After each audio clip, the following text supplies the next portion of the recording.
Ascension and Annihilation. The difference matters because the Hive didn't build an empire on simple slaughter. They built it on a loophole. You can kill a Hive god's body. You can burn their armies to ash. You can even watch their throne room shake apart under your boots and tell yourself the war is finished. And then the Hive teach you their oldest trick. Dying isn't the same as ending. That's the first truth you have to swallow if you want to understand Ascension. It's not a poetic word for becoming a legend. It's the Hive turning murder into fuel, and fuel into a kind of survival that makes ordinary victory feel meaningless. Full spoilers for the entire story of Destiny. By the end of this section, you'll understand three things: clean and simple, why the Hive call it Ascension, what the worms have to do with it, and why Annihilation is the one thing the Hive pretend to worship, while secretly building something else entirely. The first payoff is the one that shocks Guardians into taking Hive metaphysics seriously. Oryx. When the Taken King invades, you don't just fight a war. You fight a god who has an exit door built into his own death. The record we have is blunt about how it ends. The Guardian ultimately kills Oryx in the material realm and within his throne world. 2 deaths for one enemy because one wasn't enough. That's not annihilation, that's procedure. And the moment you realize that procedure exists, you realize the Hive have been playing a longer game than most civilizations even know how to imagine. Quick pause. Thanks for being here. If you like Destiny lore told like an actual story instead of a wiki page, hit like and subscribe. It helps a lot. And drop a comment with what other games or series you want lore videos for, because I'm building the next set off your requests. Now, go back to where the Hive story really starts. Before Hive meant chitin and shrines and the moon's rot, they were the krill on Fundament. Small, desperate, living on a world that wanted them dead. And then something found them. Something that didn't offer salvation so much as it offered a deal. The Witness guided 3 sisters, Sathona, Orash, and Shiro, down into the deep until they encountered the worm gods. The sisters accepted parasites, became Oryx, Savathun, and Shivu Arath, and returned empowered enough to lay waste to their world. Those krill who embraced the worms became the Hive, an immortal caste, while those who refused were slain. That moment is the pivot, because the Hive didn't evolve into immortality by accident. They were bound into it by a pact. Worms inside their bodies, sword logic inside their culture, and a single rule planted at the center of everything they would become. To live, you must feed what lives inside you. That's why Ascension isn't simply killing until you're strong. It's killing until your existence becomes anchored somewhere death can't easily reach. And the receipts describe the Hive exactly the way that system would produce them. An ancient race bound to darkness by a pact with worm gods, living by sword logic and proving difficult to kill, using worm-fueled magic and pocket dimensions to persist. Pocket dimensions. That phrase should make your stomach drop, because it means the Hive don't treat reality as a single arena. They treat it like a layered structure, places within places, where power can be stored, hidden, protected, and used to make death negotiable. Here's where the title clicks into place. The Hive talk like annihilators. Oryx is even described as following a creed of annihilating the weak. But beneath that rhetoric is a far more practical engine. The Hive ascend by consuming lives, turning destruction into a ladder, and turning that ladder into realms and thrones that make them hard to erase. So when the Hive carve runes into stone and build temples out of bone, it isn't just aesthetics, it's infrastructure. Because a species that lives for war and can ascend isn't chasing death for its enemies as an end goal, it's chasing continuity for itself. You see the result most clearly in Savathun's throne world, described as a surreal realm in the Ascendant Plane that served as her personal world, a place Guardians eventually invade to uncover secrets and defeat her in its heart. Again, that's not annihilation. That's relocation. That's the Hive building a second battlefield behind the battlefield, so the first fight is never the last fight. And once you understand that, the Hive's cruelty stops looking like random evil and starts looking like an economy. An economy where lives are currency, where war is income, and where ascension is the interest you earn by paying the worms what they're owed. Now here's the part that turns the knife, because it proves this is a pact, not some natural law the Hive discovered. The pact can be broken. Savathun, one of the original sisters, one of the architects of the whole system, eventually escapes her worm pact and steals the Traveler's light, creating a lucent brood and forcing the universe to admit the line between light and dark isn't as clean as it pretends to be. That single act reframes everything about Ascension. If Ascension were simply annihilation made holy, you couldn't step out of it. But if Ascension is a worm pact, if it's a structure you built your soul around, then it becomes something even darker, a prison you can escape, but only if you're willing to rewrite what you are. 2 takes fit the evidence. One take is that the Hive were always just annihilators with fancy metaphysics, kings of genocide who dressed murder up as doctrine. The other is that the worm pact turned their entire species into a machine that must kill to stay alive.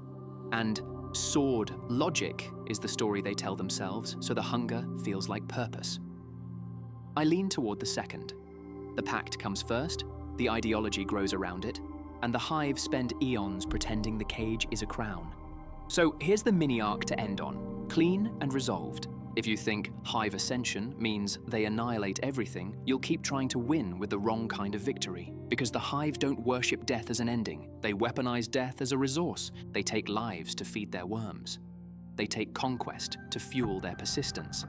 And they take reality itself, layer by layer, until the only way to truly end a Hive god is to follow them into the place they built specifically so they wouldn't have to stay dead. That's not annihilation. That's a contract. And the Hive have been collecting on it since day one. The first time you watch a Hive ritual up close, it's easy to think it's all theater. The chanting, the runes, the bone architecture that looks like someone tried to build a cathedral out of a nightmare. But the longer you survive around the Hive, the clearer it becomes. None of it is decoration, it's accounting. A thrall kills something small and pathetic, not because the Hive are bored, but because killing is the first coin in their economy. That coin moves upward, always upward. Acolytes collect it, knights collect from them, wizards shape it into something sharper, and somewhere far above the battlefield, a godlike presence receives a steady stream of violence the way a lung receives oxygen. That's what the Worm Pact turned the Hive into. A civilization where murder is not just conquest, it's maintenance.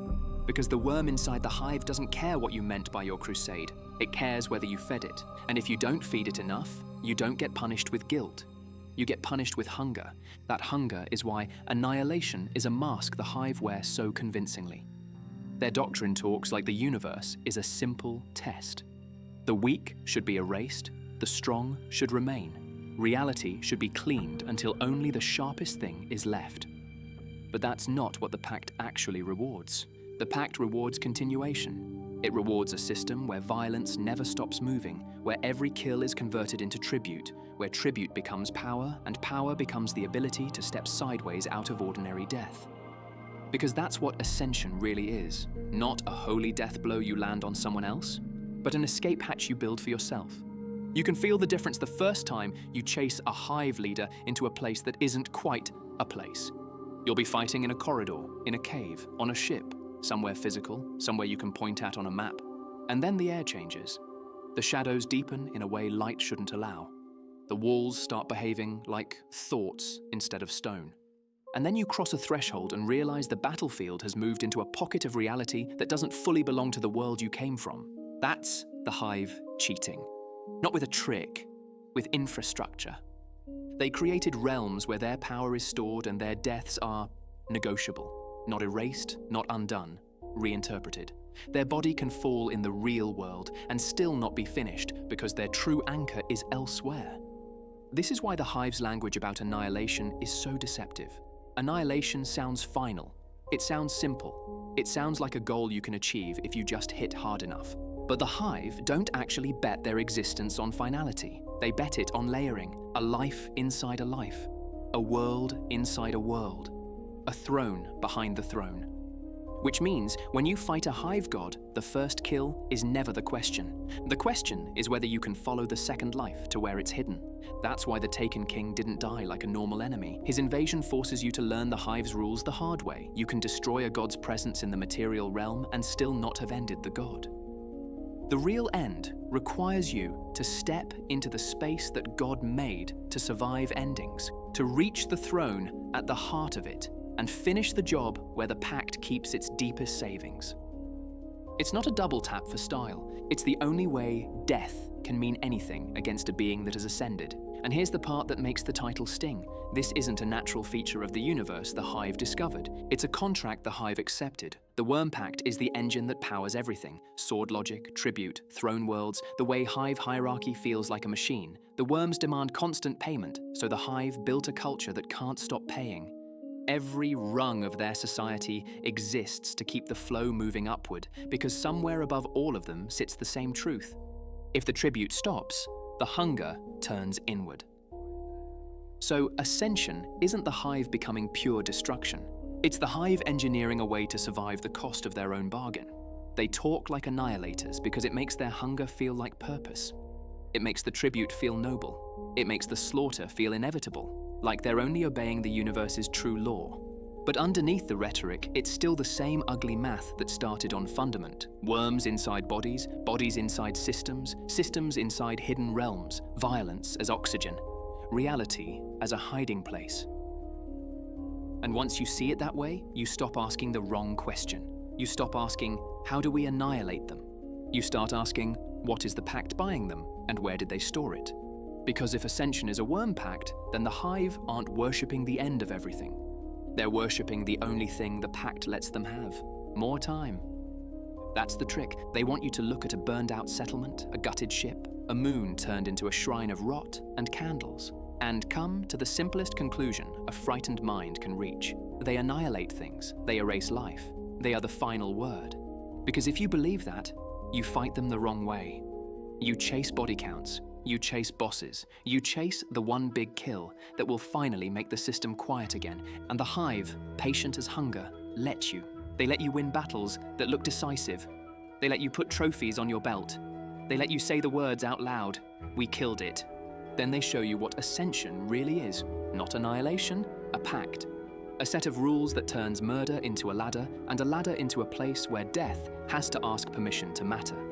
The first time you truly feel that difference is never in a clean arena. It happens in the mess, mid-mission, mid-chaos, when you corner a Hive champion and the moment of victory arrives too easily. You've seen it. The way a knight fights like a wall, then suddenly falters. The way a wizard's scream doesn't sound like rage so much as a signal. The way the air thickens right as you land the final blow, like the room is holding its breath. You expect a body to drop. Instead, the corpse collapses in on itself, like it's folding. Like it's being pulled sideways through a door you can't see. And the ground under your feet doesn't just crack, it answers.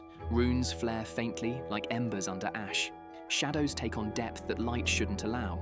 The room stops feeling like a place and starts feeling like a thought someone is trying to make solid. That's your first real personal brush with the Hive's scam. They don't treat the material world as the real battlefield. They treat it like the lobby. The true fight is behind it. Because Ascension didn't give them only strength. It gave them access, a relationship with a deeper layer of reality where they can store power, store identity, store survival itself like wealth hidden in a vault.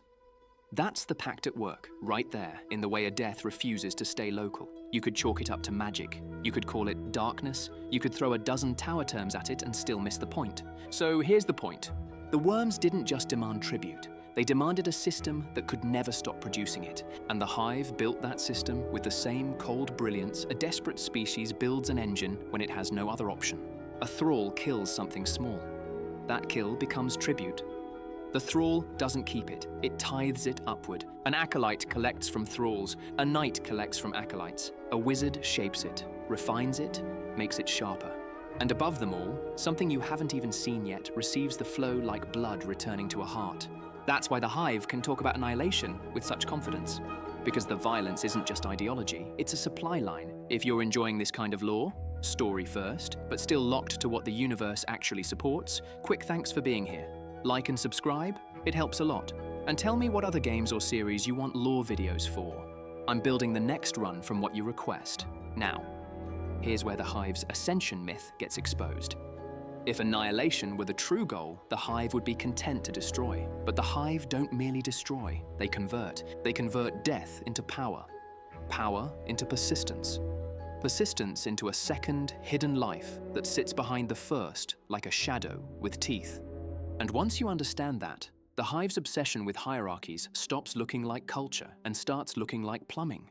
The entire species is built like a machine designed to move tribute upward without interruption.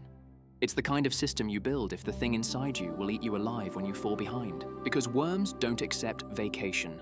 Worms don't accept peace. Worms don't accept we've done enough. A worm pact doesn't ask whether you're tired. It asks whether you paid. That's why Hive Ascension is fundamentally different from being a conqueror. A conqueror can stop. A conqueror can retire. A conqueror can settle into an empire and enjoy its spoils. The Hive can't. Their spoils are metabolized. Their rewards are eaten. Their peace would be starvation. So they build a civilization where starvation is treated as heresy and killing is treated as virtue, because virtue is easier to live with than addiction. This is the part that tends to get misunderstood. When Hive talk about sword logic, it sounds like philosophy, but in practice, it functions like a story a prisoner tells themselves, so the bars feel like a crown. Because the bars aren't just belief, the bars are biological. The worm pact is the lock, and Ascension is how the Hive learned to build extra rooms inside the prison so they could live there longer. That's why the two deaths concept matters so much. When you face a Hive god, or anything close to it, you learn the ugly rule by force. A body killed in the material world is not always a true death. It's a setback, a bill paid, a door forced open. The real kill, the one that matters, happens when you follow them into the space where they anchored their survival. That's what throne worlds are, in practical terms. Not palaces for ego, but bank vaults for existence. And once you see throne worlds as vaults, the Hive stop being mystical and start being chillingly rational. If the physical body is a fragile container, build a second container somewhere harder to reach. If enemies can kill you once, make them kill you twice. If the universe threatens you with endings, carve yourself a room where endings are negotiable. That's Ascension as a pact technology, a survival architecture. And it explains why Hive spaces feel like they're built out of intention, not stone. Why their corridors feel like ideas made sharp. Why their rituals feel less like prayers and more like programming. They are maintaining a contract. Now, take that understanding and place it against the story you already lived through with the Taken King. The war against Oryx teaches Guardians the rule in the most brutal way possible. You don't win by defeating the army. You win by collapsing the structure that keeps the god from staying dead. Which is why the final confrontation isn't merely shoot him harder, it's kill him where he stands and then follow him into the place where he thinks death can't reach. That's the moment the Hive's myth cracks, because Annihilation says, kill the enemy. Ascension says, kill the enemy's insurance policy. The Hive are not the final word. They're an evasive sentence, always trying to add a clause that keeps them from ending. That's what pact means here. A pact isn't a one-time power-up. It's an ongoing agreement with ongoing penalties. The worms give the Hive strength, longevity, the ability to bend reality's corners in ways normal species can't. But the payment never stops, and the payment shapes everything. It shapes why thralls exist at all, not merely as soldiers, but as tribute engines. It shapes why Hive gods crave conquest, not merely for pride, but for fuel. It shapes why Hive rituals are everywhere, because the pack must be fed in every room, every hour, every generation. So what happens if you stop the flow? That's where the Hive get nervous. Because for all their talk about the weak deserve to die, the Hive's biggest fear isn't the weak. It's starvation. Starvation is the one enemy that doesn't care how sharp your sword is. Starvation doesn't duel you, it just waits for you to slow down. And that's why the Hive always look inevitable from the outside. It's not because they're unstoppable, it's because their survival mechanism forces them to keep moving. A bicycle that falls over if it stops pedaling. Now, this is the moment where a lot of people make a mistake and think the solution is simple. Okay, starve them, cut the tribute, break the chain. And yes, that's closer to the truth than kill everything. But it's not easy, because the Hive built redundancy into their hunger. If one brood collapses, another rises. If one god dies, another feeds on the vacuum. If one pipeline gets disrupted, the violence simply reroutes through a new hierarchy. The Hive are not a single river. They're a delta, channels splitting and reconnecting and finding new paths when you try to dam them. Which brings us to the most important twist in the entire Ascension conversation. A pact can be broken, not by accident, not by kindness, by betrayal so extreme it rewrites the self. Savathun is the proof. Not because she became good, she didn't. Not because she stopped being dangerous, she didn't. But because she did something that should have been unthinkable inside the original Hive contract, she escaped the Worm Pact and seized a different kind of power. That act is the loudest possible statement that Ascension isn't a cosmic law.